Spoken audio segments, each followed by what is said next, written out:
Hello friends. आज आपको मैं फेजेस ऑफ कंपाइलर में सेकेंड फेज सिंटेक्स एनालाइजर के बारे में बताऊंगा। इससे पहले मैंने आपको सिंटेक्स एनालिसिस के बारे में बताया था, जिसका लिंक मैं डिस्क्रिप्शन बॉक्स में दे दूंगा। आप वहां से जाके उस वीडियो को देख सकते हैं।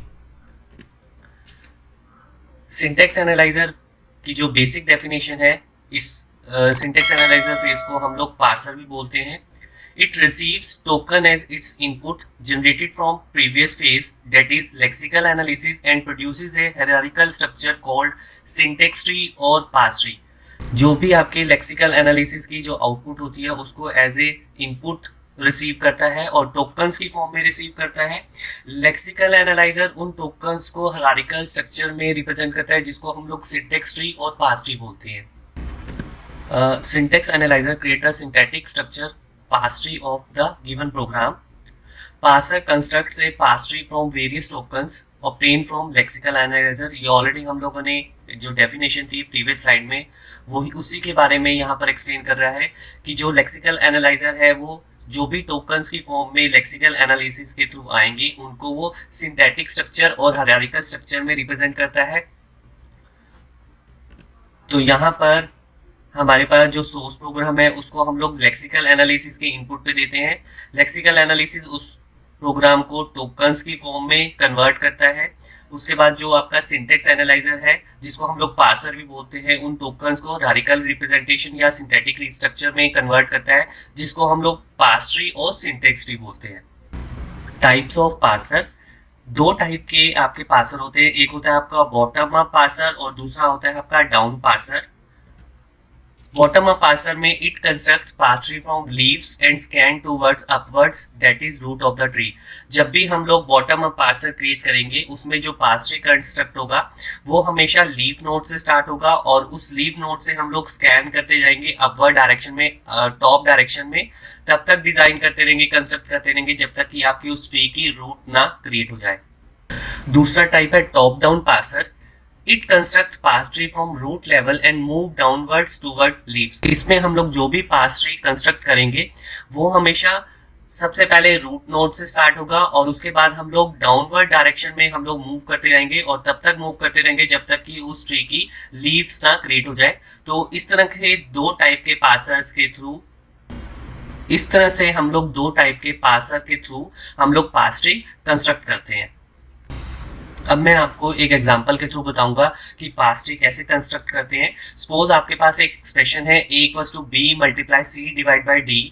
तो जब हम लोग रूट नोड क्रिएट करते हैं तो सबसे पहले हम लोग उसको एज ए ब्रॉड कैटेगरी में डिफाइन करेंगे एक्सप्रेशन। उसके बाद इस एक्सप्रेशन को हम लोग फर्दर डिवाइड करेंगे। तो फर्दर जब हम लोग डिवाइड करते हैं तो सबसे पहले हमारे पास जो असाइनमेंट ऑपरेटर के जो लेफ्ट साइड है उसको हम लोग एक्सप्रेशन 1 बोल रहे हैं और उसके बाद जो आपके असाइनमेंट ऑपरेटर है उसके राइट साइड पे जो एक्सप्रेशन है उसको एक्सप्रेशन 2 बोल रहे हैं। उसके बाद फर्दर हम लोग इसको आगे एक्सपेंड करते रहेंगे जब तक आपकी लीफ नोड ना आ जाए, तब तक हम लोग इसको एक्सपेंड करते रहेंगे। तो सबसे पहले हम लोग असाइनमेंट ऑपरेटर डिफाइन करेंगे। उसके बाद लेफ्ट साइड पे आपका जो एक्सप्रेशन है उसको हम लोग बोल रहे हैं आइडेंटिफायर ए, जिसकी क्योंकि ए जो है वो एक आइडेंटिफायर है जिसकी वैल्यू है ए, तो हम लोग उस लेफ्ट साइड एक्सप्रेशन को आईडी ए से रिप्रेजेंट करेंगे। उसके बाद जो राइट साइड है, इस राइट साइड में फिर दोबारा से इस एक्सप्रेशन को हमें एक्सपेंड करना है और एक्सपेंड करने के लिए हम लोग क्या कर रहे हैं कि सबसे पहले आपका एक्सप्रेशन है, उसके बाद अरिथमेटिक ऑपरेटर है, देन एक्सप्रेशन है। अब इस एक्सप्रेशन में हम लोग मल्टीप्लाई ऑपरेटर के थ्रू लेफ्ट सब एक्सप्रेशन और राइट सब एक्सप्रेशन में डिवाइड कर सकते हैं, या हम लोग डिवाइड से भी b × c एक्सप्रेशन को डिवाइड कर सकते हैं और d को अलग एक्सप्रेशन से डिवाइड कर सकते हैं। तो मगर हम लोगों ने यहाँ पर मल्टीप्लाई से ही इस एक्सप्रेशन को डिवाइड किया है। तो सबसे पहले अरिथमेटिक ऑपरेटर आपका मल्टीप्लाई, उसके बाद जो आपका लेफ्ट एक्सप्रेशन है उसको हम लोग बोल रहे हैं आईडी b, और उसके बाद जो आपका राइट एक्सप्रेशन है उसको हम लोग फर्दर एक्सपेंड कर रहे हैं। यहाँ पर हम लोग डिवाइड ऑपरेटर जो है उसको हम लोग लेफ्ट एक्सप्रेशन और राइट एक्सप्रेशन में डिवाइड करेंगे। तो यहाँ पर अरिथमेटिक ऑपरेटर में आपका आएगा डिवाइड। उसके बाद जो आपका एक्सप्रेशन है लेफ्ट एक्सप्रेशन उसको हम लोग आईडी सी से, आइडेंटिफाई सी से रिप्रेजेंट करेंगे और उसके बाद आपका राइट एक्सप्रेशन उसका आईडी डी से रिप्रेजेंट करेंगे। तो यहाँ पर हम लोगों का सेम एग्जांपल ही है, मगर इसमें हम लोग सिंटैक्स ट्री ड्रॉ करेंगे। तो सबसे पहले हम लोग यहाँ पर ये देखते हैं कि भी आपके एक्सप्रेशन का जो मिडल पार्ट है उसके थ्रू हम लोग एक्सप्रेशंस को लेफ्ट और राइट कैसे डिवाइड करेंगे। तो हमारे पास यहाँ पर रूट नोड में बनेगा असाइनमेंट ऑपरेटर।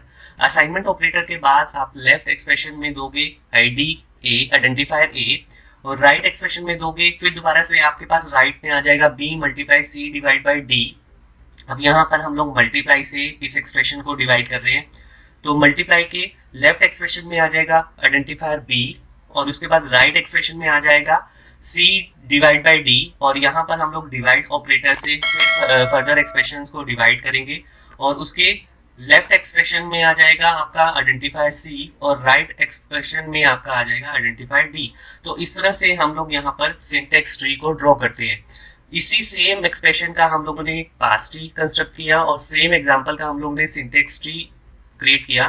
तो इसमें अब आपके क्या डिफरेंस है पास ट्री और सिंटेक्स ट्री में, वो हम लोग अब स्टडी करते हैं। Difference between parse tree and syntax tree: parse tree it can contain operators and operand at any node of tree that is either interior node or leaf node। जब भी हम लोग पास ट्री कंस्ट्रक्ट करते हैं तो उसमें हम लोग ऑपरेटर्स और ऑपरेंड को उस ट्री की किसी भी नोड पे हम लोग डिफाइन कर सकते हैं, चाहे वो नोड आपकी इंटीरियर नोड हो चाहे आपकी लीफ नोड हो। मगर जब भी हम लोग सिंटेक्स ट्री क्रिएट करते हैं तो उसमें it contains operand and leaf node and operator at interior node of the tree. जब भी हम लोग सिंटेक्स ट्री क्रिएट करते हैं तो जो ऑपरेंड्स होते हैं उसको हम लोग हमेशा लीफ नोड पे डिफाइन करते हैं, और जो आपके ऑपरेटर्स होते हैं उनको हम लोग इंटीरियर नोड्स पे उस ट्री के डिफाइन करते हैं। तो दोनों में पहला डिफरेंस ये है कि पास ट्री में आप ऑपरेटर्स और ऑपरेंड को किसी भी नोड में आप डिफाइन कर सकते हो, मगर सिंटेक्स ट्री में लीफ नोड में डिफाइन करते हो, ऑपरेटर्स को आप हमेशा इंटीरियर नोड पे डिफाइन करते हो। सेकेंड डिफरेंट है इट कंटेन्स डुप्लीकेट और रिडंडेंट इन्फॉर्मेशन। जब भी आप पास ट्री क्रिएट करते हो तो आपके उसमें उस ट्री में डुप्लीकेट एंट्रीज होती हैं या मल्टीपल एंट्रीज होती हैं, और जब भी आप सिंटेक्स ट्री क्रिएट करते हो it does not contain any redundant information. Syntax tree में कोई भी आपकी डुप्लीकेट और रिडंडेंट इन्फॉर्मेशन नहीं होगी, उसमें जो भी इंफॉर्मेशन होगी वो यूनिक होगी। Third example: parse tree can be change to syntax tree by elimination of redundancy that is by compaction. तो आप जब भी पास ट्री क्रिएट करते हो तो उसको पास ट्री को आप सिंटेक्स ट्री में चेंज कर सकते हो bye elimination of redundant information, जिस प्रोसेस को हम लोग बोलते हैं कंपैक्शन। मगर आप कभी भी सिंटेक्स ट्री को पास ट्री में कन्वर्ट नहीं कर सकते। मीन्स पास ट्री जो है वो आपका सिंटेक्स ट्री में कन्वर्ट हो सकता है, चेंज हो सकता है, मगर वाइस वर्सा नहीं हो सकता। मीन्स सिंटेक्स ट्री को आप पास ट्री में कभी भी चेंज नहीं कर सकते हो। नेक्स्ट जो एग्जांपल है, अब यहाँ पर मैं आपको स्टेटमेंट को कैसे पास ट्री में कन्वर्ट करते हैं वो बताऊंगा। अब हमारे पास एक इफ स्टेटमेंट है जिसमें हम लोग a equals to 10 go to 20, अगर a की वैल्यू अगर 10 के इक्वल होगी तो आपका जो कंट्रोल है वो गो टू 200 लेवल पे ट्रांसफर करेगा। तो इसका पास ट्री हम लोग कैसे बनाएंगे? तो सबसे पहले आपकी एक ब्रॉड कैटेगरी स्टेटमेंट है। इस स्टेटमेंट को हम लोग फर्दर बोलते हैं इफ स्टेटमेंट। इफ स्टेटमेंट को हम लोग फर्दर डिवाइड करते हैं इफ में, उसके बाद कंडीशन में, देन गो टू स्टेटमेंट में। उसके बाद आपने कंडीशन को फर्दर डिवाइड करना है रिलेशन में, क्योंकि यहाँ पर ये रिलेशनल स्टेटमेंट दी हुई है a इक्वल्स टू 10। यहाँ पर आप रिलेशन ऑपरेटर को डिफाइन करोगे इक्वालिटी ऑपरेटर से। उसके बाद आपका लेफ्ट एक्सप्रेशन बनेगा, उसके बाद राइट एक्सप्रेशन बनेगा, उसके बाद आप यहाँ पर वैल्यूज डिफाइन करोगे। तो रिलेशन ऑपरेटर आपका इक्वालिटी ऑपरेटर है, लेफ्ट एक्सप्रेशन आपका आइडेंटिफायर a है, राइट एक्सप्रेशन आपका कांस्टेंट 10 है। देन उसके बाद यहाँ पर कंडीशन आपकी जो एक्सपेंड होनी थी वो आपकी हो चुकी है। अब हम लोग गो टू स्टेटमेंट को एक्सपेंड करेंगे। तो गो टू स्टेटमेंट में सबसे पहले आपका एक गो टू कीवर्ड है, देन उसके बाद आपका लेबल है जिसकी वैल्यू है 200। तो इस तरह से हम लोग किसी भी स्टेटमेंट का हम लोग पास ट्री क्रिएट कर सकते हैं कि हमें पहले उसको रूट नोड से स्टार्ट करना है और उसके बाद फर्दर हम लोगों को लीफ नोड तक जाना है। टॉप टू बॉटम जो अप्रोच थी, टाइप जो था पार्सर का, वही हम लोगों ने फॉलो किया और उसके बेसिस पे हम लोग पास ट्री हम लोगों ने क्रिएट किया। मगर जब हम लोग इसका कंप्लीट चैप्टर करेंगे तो वहां पर मैं आपको दोनों टाइप बताऊंगा कि भी हम लोग टॉप टू बॉटम अप्रोच कैसे यूज करते हैं पास ट्री को कंस्ट्रक्ट करने में, और बॉटम टू अप टेक्निक कैसे यूज करते हैं पास ट्री को कंस्ट्रक्ट करने में। आई होप आपको मेरा ये वीडियो पसंद आएगा। Thank you.